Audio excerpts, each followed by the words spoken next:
बिस्मिल्लाहिर्रहमानिर्रहीम। अस्सलामुअलैकुम। Programme news one special में मैं हूँ जवाद कमाल। पीटीआई हुकूमत की जानिब से आज फिर शरीफ बरादरान और आसिफ जरदारी के खिलाफ करप्शन की भरपूर चार्जशीट पेश की गई है। वफाकी वज़ीर इत्तलात फवाद चौधरी और वज़ीर आज़म के मुशीर शहजाद अकबर ने तवील प्रेस कॉन्फ्रेंस की। फवाद चौधरी बोले कि शरीफ खानदान ने पाकिस्तान में करप्शन की बुनियाद रखी, जबकि इसहाक डार ने मुल्क में मनी लॉन्ड्रिंग को मुतारिफ करवाया और इस मकसद के लिए जाली अकाउंट्स बनाए।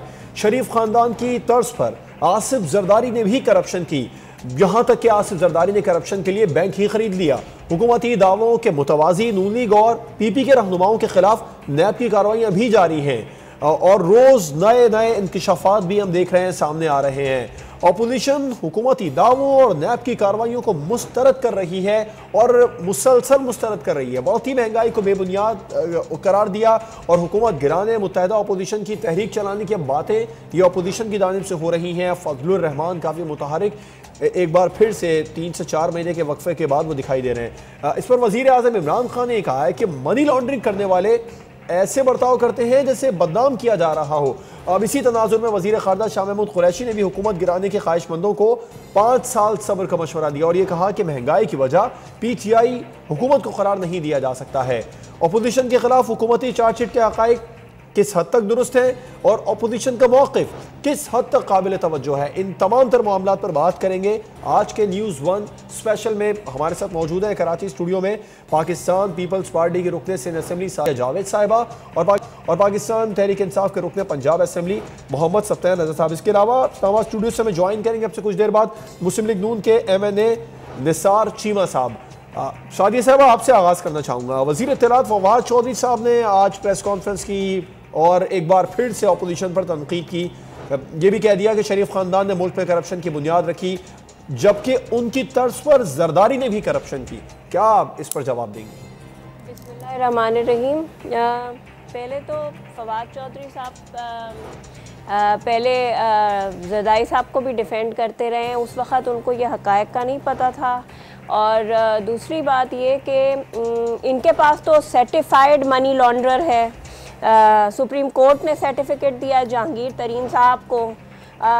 तो दूसरों पे इल्ज़ाम लगाने से पहले, प्रेस कॉन्फ्रेंसेस करने से पहले कोर्टों में वो मामलात लेके जाएं, प्रूव हो, सज़ा हो। प्रेस कॉन्फ्रेंसेस में क्यों टाइम ज़ाया कर रहे हैं? क्योंकि आवाम को डाइवर्ट करना है। जो महंगाई का तूफ़ान इस वक्त नए पाकिस्तान में आया हुआ है और जो पेट्रोल की प्राइस ऊपर है, आए दिन बिजली की प्राइस ऊपर है, गैस के प्राइस ऊपर जा रहे हैं, उससे डाइवर्जन करने के लिए 3 जो आज क्या कहना चाहिए, पाकिस्तान पीपल्स पार्टी का दौर था, आखिरी दौर 2008 से लेकर 2013 तक, क्या उस दौर में महंगाई काबू में थी? देखिए, महंगाई उस ज़माने में जो पेट्रोल प्राइस थे वो शायद आज नहीं है। जो इंटरनेशनल मार्केट में इससे ज़्यादा पेट्रोल प्राइस से उस दौर में, वही मैं बात कर रही हूँ आपसे कि उस वक्त 2008 से 2013 इंटरनेशनल मार्केट में जो पेट्रोल प्राइस, तो यही तो अब मौजूदा हुकूमत का भी मौक़िफ़ है कि इंटरनेशनल मार्केट में पेट्रोल प्राइस बढ़ रहे हैं तो हम भी बढ़ा रहे हैं। अच्छा चले, पेट्रोल प्राइस तो इंटरनेशनल मार्केट में बढ़ रहे हैं, तो डॉलर कहाँ गायब हो गया? IMF के ऑफिशियल फॉरेन आपके फाइनेंस मिनिस्टर से मिलने के लिए तैयार नहीं है। पूरी दुनिया में हम इस वक्त आइसोलेट हैं। कौन सी पॉलिसी, वो जो 1 करोड़ नौकरियां थी, 50 लाख घर थे और वो जो फ्रेंड्स ऑफ पाकिस्तान जिस तरह सादिया साहिबा मदद कर रहे हैं, फ्रेंड्स ऑफ पाकिस्तान की तरफ से जिस तरह पैसा मिल रहा है उसको अगर हम सामने रखें इस बात को, तो फिर तो ऐसा नहीं लगता कि हम आइसोलेट हैं। कौन से friends of Pakistan? Saudi Arabia शायद वो जो ऑयल वाला वादा करके गया था वो उससे विड्रॉ कर गया, इसीलिए ईरान का दौरा आ गया है। चाइना फिर जा रहे हैं प्राइम मिनिस्टर साहब। और दूसरी बात ये कि मार्केट में डॉलर नहीं है। पाकिस्तान की तमाम इंडस्ट्री बड़े से अमीर साहब, शहबाज शरीफ साहब के हवाले से भी फवाद चौधरी साहब ने करार इंकशाफात कर दिए हैं। वो ये कहते हैं कि शहबाज शरीफ और उनके अहल खाना बैरून मुल्क मुंतकिल हो रहे हैं और शहबाज शरीफ ने अपनी अहलिया के लिए मारगला हिल्स पर 3 फ्लैट्स खरीदे हैं। शरीफ फैमिली का असल पैसा अभी ठीक है। सादी साहब, आपका पॉइंट सामने आ गया। सत्तान साहब, अगर ये सब हकीकत है जो फवाद चौधरी साहब ने आज कहा, तो फिर कार्रवाई कौन करेगा? सिर्फ प्रेस कॉन्फ्रेंस ही होती रहेंगी? जी सत्तान साहब, बिस्मिल्लाहिर्रहमानिर्रहीम। सबसे पहले तो मैं सानिया कोटा की पुरजोर मजम्मत करना चाहूँगा। सेकेंडली जवाद साहब, कार्रवाई नैब ने करनी है, कार्रवाई इदारों ने करनी है। वो इदारे जो पाकिस्तान की फलाह के लिए काम कर रहे हैं, वो इदारे जो पाकिस्तान की बका के लिए काम कर रहे हैं, उन्होंने कार्रवाई करनी है। फवाद चौधरी साहब ने सिर्फ हकायक जो हैं वो सामने रखे हैं कि ये कुछ हो रहा है, ये रिपोर्ट्स हैं। और रिपोर्ट्स डेफिनेटली बात है कि अब रेफरेंस भी तो लेकर जाएंगे ना, रेफरेंस दायर करें ना, नए रेफरेंस बातें ही हो रही हैं अभी तक, और प्रेस कॉन्फ्रेंस हो, रेफरेंसेस दायर नहीं हो रहे हैं। जी, रेफरेंसेस दायर जो ज़रूर होंगे, लेकिन सेकेंडली ये जो है नैब जो है वो इनके खुद ही अपना काम करती जा रही है आहिस्ता आहिस्ता। और ये तमाम चीज़ें जो जो मंजर यहाँ पे आते जाएंगी, आवाम को भी पता लग रहा है, सबको पता लग रहा है। और इंशाल्लाह ताला हर देखें क्या हाल है, ये तो पाकिस्तान को छोड़ दिया जाए, जिस तरह रूट खसूट लगी थी, चल रही थी, चलती रहने दें, इसको ऐसे ही सब कुछ होता रहे, ये तो ये हल है। दूसरा ये हल है कि इदारों को मजबूत किया जाए और इदारे जो है अपनी जो है वो जो अकाउंटेबिलिटी है वो करें, तो वो कर रहे हैं। तो फवाद चौधरी साहब ने कोई नई बात नहीं की, फवाद चौधरी साहब के पास खुद कुछ इल्म नहीं आया, जो इदारों ने इनके बीच में से निकाला है, रेडी वाले का अकाउंट, कुल्फी वाले का अकाउंट, तो उन पे ज़ाहिर डेफिनेटली बात है कि वो इदारे जो हैं मनी लॉन्ड्रिंग पे, आपका पैसा चोरी हो रहा है, चोरी होकर पाकिस्तान से बाहर जा रहा है, आपका डॉलर नीचे आ रहा है। तो मैडम ने डॉलर की बात की, डॉलर कहाँ गया? तो डॉलर का जवाब तो जी सर, डॉलर का जवाब तो देना चाहिए ना, कि ये बताएं मुझे पहले कि सब कुछ जो है वो ये जो पाकिस्तान की जिस हालात पे पाकिस्तान अब पहुंचा है, ये सारा कुछ क्या ये 8 माह के अंदर सब कुछ हो चुका है?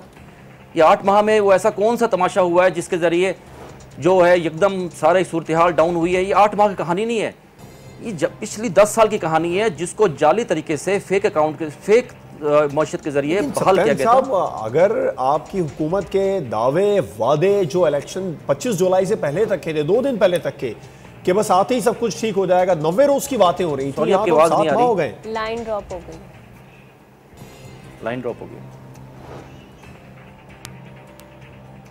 सप्तान साहब से बात करेंगे। असल जो मामला है, आज प्रेस कॉन्फ्रेंस हुई है, वज़ीर इत्तलात फवाद चौधरी साहब ने भी तनकीद का निशाना बनाया, फिर प्राइम मिनिस्टर पाकिस्तान इमरान खान साहब भी मनी लॉन्ड्रिंग के हवाले से नाला नज़र आए हैं।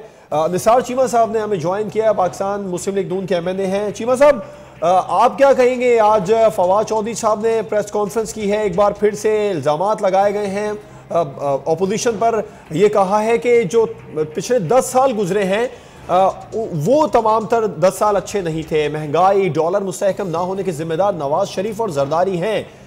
अगर ऐसा ही तो फिर PTI को क्यों मौरूद इल्जाम ठहराया जा रहा है?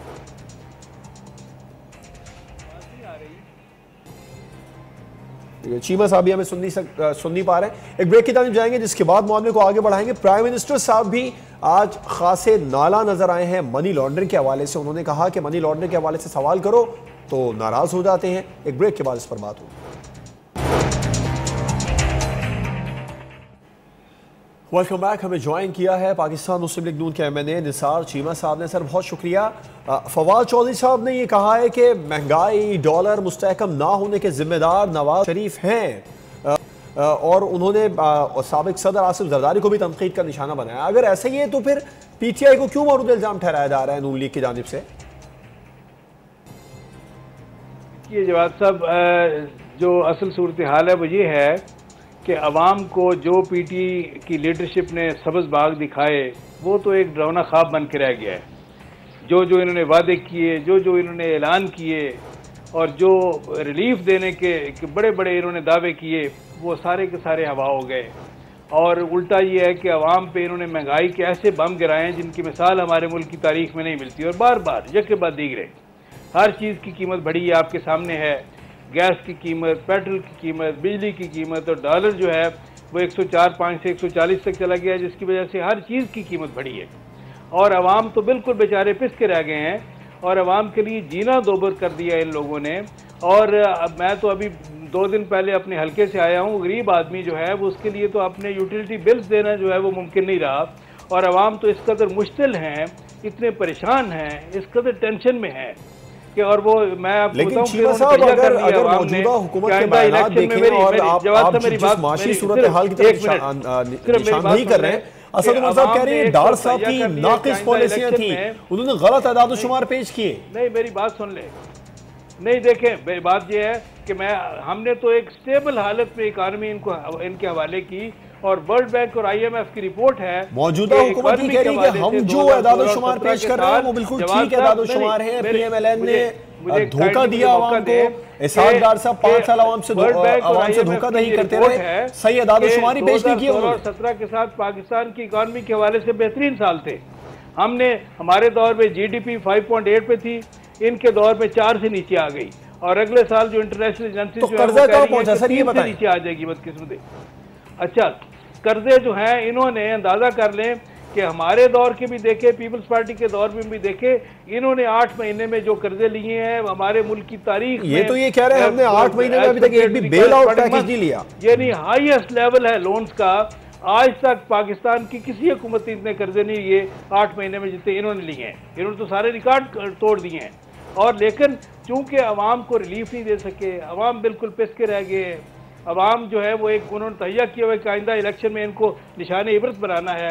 दूसरी तरफ जवाद साहब, असल बात यह है कि इनका और नैब का जो गठजोड़ था वो भी इनके जो इनकी ख्वाहिश के मुताबिक नताइज नहीं दे रहा। वो गठजोड़ क्या गठजोड़? अवाम जो अवाम देख रही है कि अदालतों से अदालतें मेरिट पे फैसला कर रही हैं, जो जमात के नुमाइंदों के खिलाफ चल रही हैं, नहीं वो तो आपके दौर में बने हुए। सर मेरी बात सुन ले, नहीं बात ये मेरी गुजारिश सुन ले कि इनका जो गठजोड़ था, इनका ख्याल था कि अदालतें भी शायद इनकी ख्वाहिश के मुताबिक फैसले करेंगी। अब वहाँ चूंकि मेरिट पे फैसले हो रहे हैं, हमें रिलीफ मिल रहा है, तो ये बुखलाहट का शिकार है। इस वजह से इस तरह के ये बेबुनियाद इल्ज़ामात पे इल्ज़ामात इन्होंने तो देखें इल्ज़ामात ये गोएबल्स के फलसफे से मुतासिर हैं, और इनकी लीडरशिप और ये सारे खुद, और इन्होंने ये फलसफा ये सप्तान साहब, वज़ीर आज़म के मुशीर शहजाद अकबर साहब का अगर आज का बयान सामने रखे तो वो ये कहते हैं कि शरीफ फैमिली नैब तहकीकात में एक सवाल का जवाब भी नहीं दे रही है, उसके जवाब में सिर्फ प्रेस कॉन्फ्रेंस ही करती है, सवाल का जवाब नहीं देती। जाली कंपनीज के जरिए जाली अकाउंट्स में पैसे डाले गए,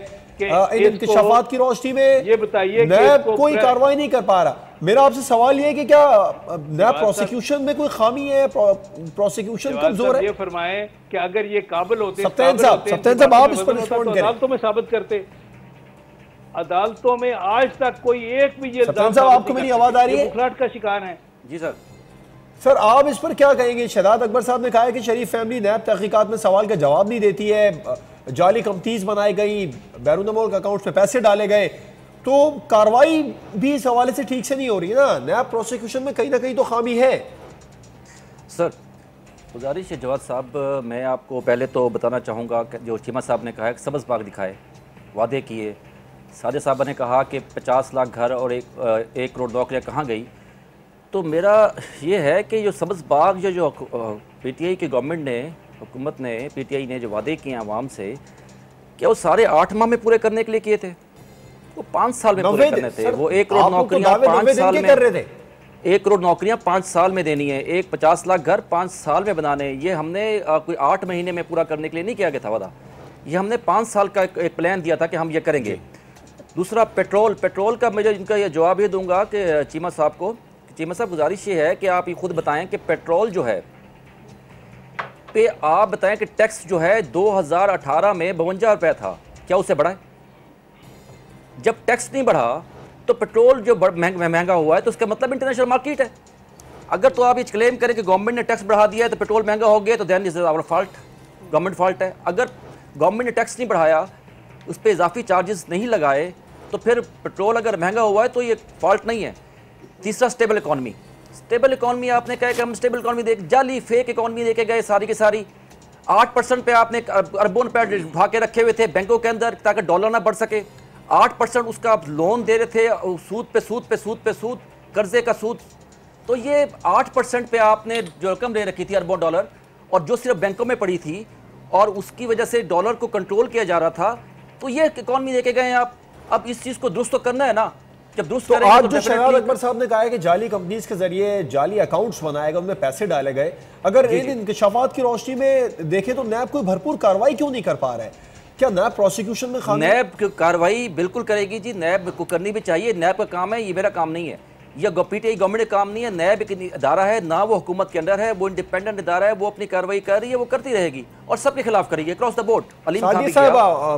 प्राइम मिनिस्टर साहब ने भी आज मनी लॉन्ड्रिंग के हवाले से ये कहा है कि इनसे सवाल करो, मनी लॉन्ड्रिंग करने वालों से तो उनका बर्ताव ऐसा लगता है जैसे ये बदनाम इन्हें किया जा रहा हो। वजीर आजम की नाराजगी मनी लॉन्ड्रिंग के हवाले से बजा है, नाराज नजर आ रहे हैं वो मनी लॉन्ड्रिंग के हवाले से। अच्छा, वो मनी लॉन्ड्रिंग, एक मिनट, मनी लॉन्ड्रिंग के हवाले से वो नाराज है। मेरा ख्याल से उन्होंने ना ये सवाल जो आज उन्होंने ट्वीट किया है ना, वो अपनी दोनों बहनों से पूछा है।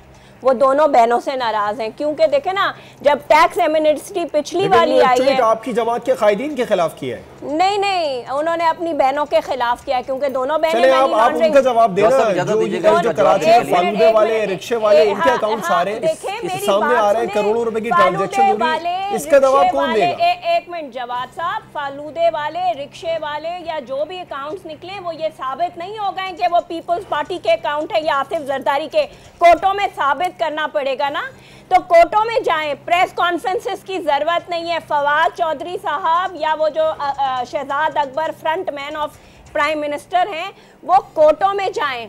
नैब इनके अंडर काम कर रही है, नैब इनको पेपर तो दे देती कि आप प्रेस कॉन्फ्रेंस कर लें, ये चीज हो गई। कोर्ट में तो है ना, कोर्ट में तो केसेस चल रहे हैं, वहां से तो आप लोगों ने जमानत ले रखी है। हाँ, जमानत बिल्कुल ले रखी है। कल सवाल किया है ना फवाद चौधरी ने, तो नैब ने उसका जवाब भी दिया है। तो नैब काम नहीं कर रही, फवाद चौधरी ने खुद कहा है कि अपना काम नहीं कर रही, दूसरे कामों में मसरूफ है नैब। तो बात ये है कि जो नैब पीटीआई गठजोड़ है, देखे ना, वो तो उन्होंने जो पिछले फवाद चौधरी साहब का या गवर्नमेंट का नैब के हवाले से ये मौक़िफ़ है कि अगर नैब ठीक काम करे तो पीपल्स पार्टी या पीएमएलएन के कम से कम 50 बड़े अंदर हो। ये बयानात सामने आते हैं। ये फवाद चौधरी साहब के ख्यालात हैं, उनके ख्वाब हैं, क्योंकि कोर्टों में कोई चीज़ ना पहले साबित हुई है पीपल्स पार्टी के खिलाफ, ना आसिफ जरदारी साहब के खिलाफ, ना आइंदा साबित होगी। मीडिया ट्रायल हर दौर में हुआ है। ये मुझे बिल्कुल उस दौर की याद दिला रही है कि जैसे पिछले परवेज़ मुशर्रफ के दौर में भी पीपल्स पार्टी के खिलाफ, नून लीग के खिलाफ 2 वजीर आते थे, प्रेस कॉन्फ्रेंसेस करते थे। नैब उस वक्त भी पॉलिटिकल पार्टीज को तोड़ने के लिए इस्तेमाल हुई थी। आज भी पाकिस्तान की आवाम को पॉलिटिशियन से बज़म करने के लिए ये काम फवाद चौधरी साहब को सौंप दिया गया है। ये अपनी साहब अगर इल्ज़ाम की बात करें, जैसे सादिया साहिबा भी कह रही हैं, आप भी ये कह रहे हैं कि सिर्फ इल्ज़ाम हो रही है, इल्ज़ाम लगाए जा रहे हैं, हुकूमत की जानिब से साबित नहीं होता, तो फिर वज़ीर क़ानून पंजाब राना सनाउल्लाह साहब ने भी आज ये कहा है कि इस वक्त जो करप्शन हो रही है इसका हिसाब कौन देगा? क्या करप्शन हो रही है? वो भी तो सिर्फ निशानदेही कर रहे हैं, इल्ज़ाम बड़ा, इल्ज़ाम की सियासत। मुझसे बात कर रहे हैं आप सर? चीमा साहब, राना सनाउल्लाह साहब का अगर बयान सामने रखे, वो ये कह रहे हैं कि इस वक्त जो करप्शन हो रही है उसका हिसाब कौन देगा? आप ये बताइए, करप्शन हो क्या रही है? निशानदेही तो वो भी नहीं कर रहे, वो भी इल्जाम ही लगा रहे। देखिए, वो ये तो इनके दाएं बाएं वो सारे लोग हैं जिनके बारे में अक्सरियत उनकी है, जिनके बारे में ये खुद कहते रहे बहुत बड़े चोर हैं, डाकू हैं, लुटेरे हैं। चूंकि इनकी लॉन्ड्री में दुलदुला के पाक साफ हो गए हैं, इसलिए वो जो है बिल्कुल बेगुनाह है, बेकसूर है, वो बिल्कुल मासूम है। अक्सरियत तो इनकी वो है जिनके बारे में मैं समझता हूँ कि वो शेर बिल्कुल फिट आता है कि नाम थे दर्ज जिनके थानों में आज शामिल है हुक्मरानों में। अभी बुखारी साहब फरमा रहे थे कि हमने जो सब्ज़ बाग दिखाए थे वो तो 5 साल के लिए थे। मैं इनसे ये मुअद्दबाना गुजारिश करता हूँ, इनसे पूछता हूँ कि ये फरमाइए कि 100 दिन की जो टाइम लाइन थी हमने तो नहीं दी, हमने नहीं कहा, ना मुस्लिम लीग नून ने, ना पीपल्स पार्टी ने, ना अपोजिशन ने, इन्होंने खुद टाइम लाइन दी कि 100 दिन में हमने ये करना है। मुझे बताएं कि कोई एक वादा इन्होंने पूरा किया हो, उस टाइम लाइन को पूरा किया हो? कोई आज तक 100 दिन को भी छोड़ दे, 8 महीने गुजर गए हैं, कोई एक रिलीफ इन्होंने पब्लिक को दिया हो, आवाम को दिया हो? आवाम तो ये है कि पिस के रह गए हैं। ये नया पाकिस्तान है। लोग तो कानों को हाथ लगा रहे हैं। और मैं आपको फिर जी सप्तान साहब, क्या ये नया पाकिस्तान है? लोग कानों को हाथ लगा रहे हैं। चीमा साहब ये पॉइंट उठाया, सादिया साहब अभी आपसे कुछ देर पहले कह रही थी, उन्होंने जवाब दिया था मनी लॉन्ड्रिंग के हवाले से कि प्राइम मिनिस्टर साहब अपनी दोनों बहनों से जवाब साहब असल बात ये है, मेरी बात सुन लें सप्तान साहब, आप फोन करें आप। ये बदकिस्मती से ये वो लोग हैं जिनके पास ना जी सप्तान साहब पॉलिसी है, ना कोई विजन है। सप्तान साहब क्या रिस्पॉन्ड करेंगे? क्या ये नया पाकिस्तान है? जी सर, सॉरी आपकी आवाज़ थोड़ी समझ नहीं आ रही, रिपीट कीजिएगा अपना क्वेश्चन। जवाब साहब, आपकी आवाज़ समझ नहीं आ रही, आप अपना क्वेश्चन रिपीट कीजिएगा। सप्तान साहब, आप मुझे सुन सकते हैं? जी, मेरी आवाज़ आ रही है? आवाज़ ठीक आ रही है आपकी। ठीक है, तो सर चीमा साहब ने भी कहा कि क्या ये नया पाकिस्तान है जिस तरह महंगाई हो रही है? और फिर अभी सादिया साहब ने भी नुक्ता उठाया था मनी लॉन्ड्रिंग के हवाले से, उन्होंने कहा वज़ीर आज़म साहब अपनी दोनों बहनों से क्यों नहीं हिसाब लेते इसका? सर गुजारिश ये है कि बिल्कुल सर साहब ने नुक्ता उठाया कि दोनों बहनों से हिसाब नहीं लेते, लेकिन गुजारिश ये है कि जो कभी वज़ीर आज़म साहब इमरान खान साहब पहले इक़्तिदार में रहे, ये फर्स्ट टाइम इक़्तिदार में आए हैं, तो उन्होंने कभी किसी मुल्क के खजाने को या सरकारी खजाने को नुकसान पहुंचाने का सवाल ही पैदा नहीं होता। हम इनसे जो हिसाब ले रहे हैं वो ले रहे हैं सरकारी खजाने का, वो पैसा अवाम के पैसे का, वो लोगों के पैसे का, आपके और मेरे पैसे का, जो कि जिसे खाया गया है, लूटा गया है। Number 1 sir. दूसरा, इन्होंने कहा था कि बिलावल फलूदे वाले का और उसका जो है वो उससे पूछे, तो जब फलूदे वाले के अकाउंट से बिलावल की सालगिरह होगी और उसके सदके के बकरे आएंगे तो ज़ाहिर बात है हिसाब बिलावल को देना पड़ेगा, फलूदे वाले के अकाउंट से उसके सदके के बकरे क्यों आए हैं। तीसरा जो है इनके मईशत का 500 दिन का प्लान की बात की चीमा साहब ने, 500 नहीं 100 दिन की, 100 दिन की, सॉरी 100 दिन में हमारा ये लाइन थी कि हम 100 दिन में हम एक स्टेबल लाइन बनाएंगे। हमने मईशत की पॉलिसी बनानी थी, मुल्क को एक सिमत में लेके आना था, हम उस मुल्क को हम सही सिमत में लेके आ चुके हैं और कोशिश कर रहे हैं। हमने एक लाइन बनाई है, लेकिन जिस सब कुछ जो है कोई अलादीन का चिराग तो है नहीं कि आप 60 साल तक, आप 30 साल तक बैठ के उसको बेरगत करते रहे और हम 100 दिन के अंदर उसको रगड़ के ठीक कर दें, जिन आएगा और हाजिर में आकर, तो ऐसा नहीं हुआ करता। तो मईशत अब दुरुस्त लाइनों पे है और अब हमने फालूदे वाले के अकाउंट के पैसों से बिलावल साहब के सदके के बकरे आ रहे हैं। इनके पास देखें मेरे भाई, इनके पास शवाहिद होंगे, लेकिन सबके पास शवाहिद हैं कि वो जो आपा हलीमा की मशीनें हैं वो वही फंड है जो बेचारे लोग शौकत खानम में खैरात और ज़कात के लिए देते रहे, या वो जो रुबीना बाजी के अकाउंट पकड़े जा रहे हैं वो वही अकाउंट्स हैं। और जो अब ये नई टैक्स एमनेस्टी आ रही है जिसके खिलाफ तकरीरें होती थीं, और मैं आके जो पिछली दी गई है उनको टांग दूंगा, तो अब जो नई आ रही है ना वो अपनी दूसरी बाजी के लिए आ रही है। पिछली बाजी ने तो नवाज शरीफ वाली टैक्स एमनेस्टी में कवर ले लिया है, और जो अब नई टैक्स एमनेस्टी का ऐलान किया है ना असद उमर ने, जिन्होंने पहले एंग्रो को तबाह किया और फिर एंग्रो ने उनसे कहा कि बाइज्जत तरीके से इस्तीफा दे दो, अब उन्होंने पाकिस्तान की मईशत को तबाह किया है। उस आदमी ने अब टैक्स एमनेस्टी का ऐलान किया है, और अब टैक्स एमनेस्टी आ रही है छोटी बाजी के लिए, जो उनके यूके और इंग्लैंड अमेरिका में प्रॉपर्टीज़ और अकाउंट्स पकड़े जा रहे हैं। तो बात यह है कि फालूदे वाले अकाउंट्स, ये सब कहानियां हैं जो वो मिस इन्फॉर्मेशन जिनका नाम है फवाद चौधरी साहब, स्टॉक मार्केट बैठ गई है। पाकिस्तान में कीमतों की महंगाई की शरह 9.45 है, पाकिस्तान की 10 साल की तारीख में नहीं। जब इंटरनेशनल मार्केट में पेट्रोल 145 का था, पीपल्स पार्टी की गवर्नमेंट में 110 का पेट्रोल हम बेच रहे थे। आज पेट्रोल जब 68 पर बैरल डॉलर है इस वक्त, तो यहाँ बिक रहा है 100 रुपये का। तो इनसे पूछें, वो हम ये नहीं कह रहे कि ये बिल्कुल ठीक कर देंगे, चले हम तो ख़राब कर गए थे। ये बताएं कि पिछले सत्यान साहब क्या वाकई टैक्स एमनेस्टी स्कीम अपनों के लिए ही लाई गई है पीटीआई की जानिब से? मैडम को शायद मालूमात नहीं है जी पूरी। इसमें जो है गवर्नमेंट मुलाजमीन और पॉलिटिशियन जो हैं इससे फ़ायदा नहीं उठा सकते, ना वो ना उनके करीबी अजीज़, तो इससे फ़ायदा नहीं उठा सकते। उनके अलावा ये आम पब्लिक के लिए है, ये बिजनेसमैन के लिए है, कि जो बिजनेसमैन है, कारोबारी अफराद हैं, उनके लिए है। गवर्नमेंट मुलाजमीन और वो इससे फ़ायदा नहीं उठा सकते। तो मैडम को पूरा मालूम नहीं है। नंबर 2, अभी इन्होंने कहा है कि जिस चीज़ ने मुल्क का बेड़ा किया वो सब्सिडी ने किया है। हम पेट्रोल इतने का बेच रहे थे, इतने का था, और इतने का हम पेट्रोल बेच रहे थे, तो इतने का क्यों बेच रहे थे आप ही ने तो पाकिस्तान का बेड़ा गर्क कर दिया।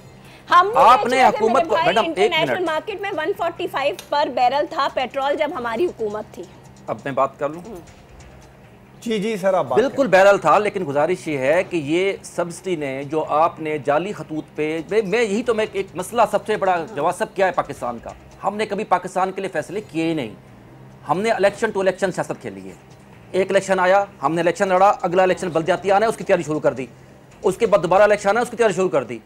हमें पाकिस्तान को ठीक करने के लिए पाकिस्तान के लिए फैसले करने पड़ेंगे, जो हो सकता है मुश्किल हो सकता है अवाम के लिए कड़वे हों, लेकिन हमें फैसले जब तक नहीं करेंगे, आप अपना घर को, अगर आपका घर मकरूज हो जाए तो जब तक आप अपने घर वालों पर सख्ती नहीं करेंगे उनकी मनपसंद की, लेकिन आप कैसे आप अपने कर्ज उतार सकते हैं? तो इसी सब्सिडी ने, इसी चीज़ ने कि इलेक्शन टू इलेक्शन सियासत ने कि अगला इलेक्शन कैसे लड़ना है, बल्दियाती इलेक्शन कैसे लड़ना है, तो इसी चीज़ ने हमारे मुल्क का बेड़ा गर्क कर दिया है। हमें अब अपने आप को दुरुस्त करना होगा, हमें सही सिमत में जाना होगा, हमें सियासत को छोड़ के पाकिस्तान के लिए काम करना होगा। इमरान खान कर रहा है। इमरान खान के पीछे ना बिलावल है, इमरान खान के पीछे ना कोई और कहानी है, ना उसकी विरासत चलनी है, तो उसका एक ही मिशन है, good for the Pakistan. Pakistan के लिए बेहतरी। ठीक है, आगे बढ़ेंगे, एक ब्रेक की जाने मुझे जाना होगा, जिसके बाद हम बात करेंगे।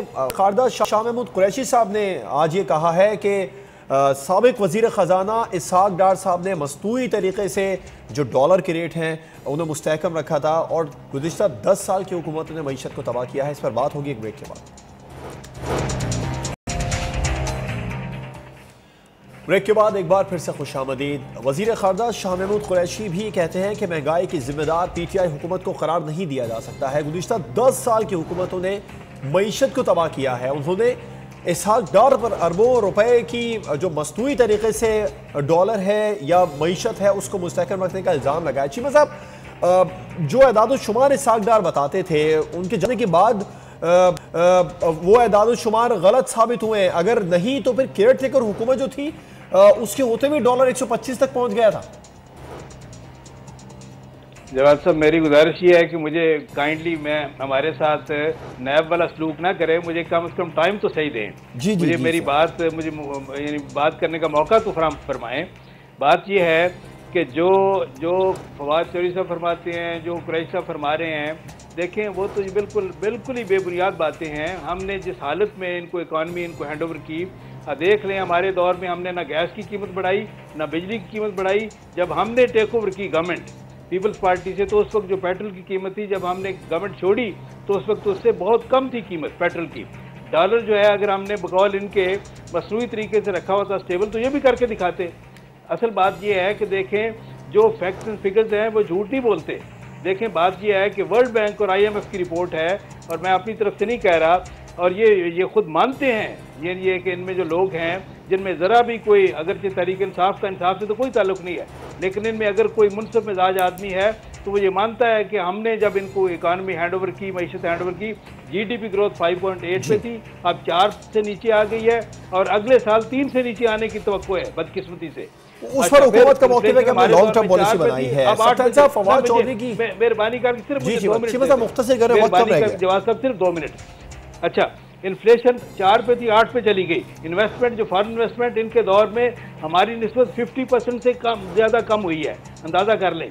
बात ये है, असल बात क्या है कि ये नालायक लोगों का टोला है जिनके पास ना प्रोग्राम है, ना विजन है, ना टीम है, ना तजुर्बा है, ना कोई प्लानिंग है। सच्ची बात ये है, और ये पर तो वाकई में बहुत मईशत जो है वो इनका बेड़ा गर्क इन्होंने कर दिया है अपनी बदइंतजामी और नाली की वजह से। इनकी बदइंतजामी और नाली का किस्सा पूरी कौम भुगत रही है। सप्तान साहब, मेरे पास वक्त कम रह गया है, मुख्तसर जवाब चाहूंगा आपसे भी, सादिया साहिबा से भी। पहले आपसे बात करूंगा। सप्तान साहब, फवाद चौधरी साहब की प्रेस कॉन्फ्रेंस पर ऑपोजिशन का रद्दअमल भी सामने आ गया। मरियम औरंगजेब साहिबा ने आज ये कहा है कि अगर हुकूमत के पास करप्शन के सबूत है तो फिर प्रेस कॉन्फ्रेंस की जरूरत क्या है। अच्छा, ये भी एक हकीकत है, वाकई प्रेस कॉन्फ्रेंस के बजाय कार्रवाई होनी चाहिए ना, क्या कहेंगे आप? जवाब साहब मुझसे मुखातिब है ना सर? सप्तान साहब जी, मुख्तसर रिस्पॉन्ड कीजिएगा, टाइम बहुत कम है। बात ये है सर कि बिल्कुल ठीक है, प्रेस कॉन्फ्रेंस जरूरत नहीं, कार्रवाई होनी चाहिए। कार्रवाई तो कर रहे हैं। जब कार्रवाई करते हैं तो फिर अबू बचाओ तहरीक शुरू हो जाती है। जब कार्रवाई की बात शुरू होती है तो फिर वो इस्लामाबाद का मार्च शुरू हो जाता है, मिलियन मार्च के, और फिर मिलियन मार्च की तैयारी शुरू हो जाती है। फिर इस्लामाबाद में धमकी दी जाती है कि हम धरना देंगे तो उठेंगे नहीं, वहीं जिएंगे, वहीं मरेंगे, वहीं सब कुछ करेंगे। तो सवाल ये है कि जब गवर्नमेंट अब आप कुछ करती है, कहते थे कि मैं ब्लैकमेल नहीं होऊंगा, ब्लैकमेल नहीं हो रहे, ब्लैकमेल हम क्योंकि हमने इदारों को फ्री छोड़ा हुआ है। खान साहब ने इदारों को इंडिपेंडेंट छोड़ दिया है कि आप सियासत को हम खुद संभाल लेंगे, ये जो कुछ भी करेंगे, अगर धरने देंगे तो हम कंटेनर देंगे इनको, हम इनको खाना भी देंगे, पानी भी देंगे। लेकिन अगर ये कहेंगे कि जो नैब अपना काम करे, इदारे अपना काम करे, वो करते रहे। धरने की एहतजाज की बात आज भी बिलावल साहब ने कहा कि हम अब इस्लामाबाद जाएंगे, एहतजाज की तैयारी हो रही है। सादी साहब मुख्तसर रिस्पॉन्ड कर दें, वेलकम वेलकम। बिल्कुल, पाकिस्तान की और हम फूल भी निशावर करेंगे इनके अगर इस्लामाबाद आएंगे। पाकिस्तान एक मिनट जवाद साहब, हम किराए का धरना या किराए का प्रोटेस्ट नहीं करेंगे। हमें ताहिरुल कादरी को नहीं बुलाना पड़ेगा बंदे पूरे करने के लिए। पाकिस्तान की अवाम का जो इन्होंने हशर किया है ना, ये बेफिक्र हो जाएं। जो बजट आ रहा है ना, उसके बाद अवाम सड़कों पे होगी, तमाम पॉलिटिकल पार्टीज सड़कों पे होंगी इनके खिलाफ, क्योंकि ये जो कहते हैं ना कि हम पहली बार आए, इनकी जो पूरी टीम है ना, परवेज मुशर्रफ का स्टेटमेंट मौजूद है कि मेरी काबीना है। तो माशाल्लाह वो हर दौर में वो इलेक्टेबल्स हर पॉलिटिकल पार्टी के साथ रहे हैं, चाहे वो शाह महमूद कुरैशी हो, चाहे वो ठीक है, बाकी भी ऑपोजिशन लोगों करीब सड़कों पर होगी। सादिया जावेद साहिबा, मोहम्मद सफ्तान रजा साहब और तार चीमा साहब, आप तीनों का बहुत शुक्रिया। ये प्रोग्राम आपने देखा, ऑपोजिशन हुकूमत पब्लिकली एक दूसरे पर इल्ज़ाम बराए इल्ज़ाम, प्रेस कॉन्फ्रेंसेज हो रही हैं एक दूसरे के खिलाफ और एक दूसरे के खिलाफ बयान दिए जा रहे हैं, हुकूमत ऑपोजिशन के खिलाफ, ऑपोजिशन हुकूमत के खिलाफ। सियासतदानों को चाहिए पार्लियामेंट का फ़ोरम इस्तेमाल करें और आवाम के हकीकी मसाइल हल करें। इजाज़त दीजिए, अल्लाह हाफ़िज़।